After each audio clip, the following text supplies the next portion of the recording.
সম্মানিত উপস্থিতি, মাননীয় সেনাপ্রধানের দূরদর্শী উদ্যোগ ও জাতীয় নিরাপত্তা সুদৃঢ় করার অঙ্গীকারে সরকার বিওএফ সম্প্রসারণের প্রয়োজনীয়তা উপলব্ধি করে জলিল টেক্সটাইল মিলকে পিপিপির তালিকা থেকে বাদ দিয়ে বাংলাদেশ সেনাবাহিনীর নিকট হস্তান্তরের সিদ্ধান্ত গ্রহণ করে। সরকারের সর্বোচ্চ পর্যায়ের অনুমোদনে আলহামদুলিল্লাহ আজ আমরা সেই সিদ্ধান্ত বাস্তবায়নের দ্বার প্রান্তে। শুধু এই হস্তান্তরের মধ্য দিয়ে ইনশাল্লাহ প্রতিষ্ঠিত হবে বাংলাদেশ অর্ডিন্যান্স ফ্যাক্টরি 2।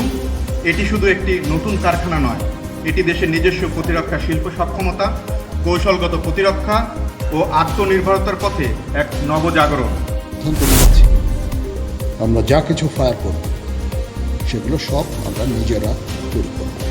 আমরা অনেক প্ল্যান করেছি, অন্যান্য জায়গাও আমাদের প্রয়োজন হবে। এখানে আমাদের নিজস্ব কিছু জায়গা আছে যেটা আমরা ব্যবহার করব এবং আমরা এই প্রতিরক্ষা শিল্পটাকে এগিয়ে নিয়ে যেতে চাই এবং এটা রপ্তানিমুখী একটা শিল্পে রূপান্তর করতে চাই, যেটা আমাদের নিজস্ব প্রয়োজনীয়তা তো অবশ্যই আমরা পুরা করব। এটা থেকে অতিরিক্তগুলো যা আছে সেগুলো আমরা বাইরে রপ্তানি করব।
ধন্যবাদ সম্পূর্ণ ভিডিওটি দেখার জন্য।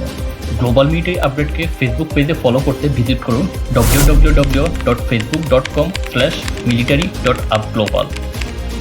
আমাকে সরাসরি ফেসবুকে ফলো করতে ভিজিট করুন www.facebook.com/irfanofficial.bd। এছাড়া যে কোনো প্রয়োজনে আমাকে কল করুন +88 01 626 919 243 এই নাম্বারে।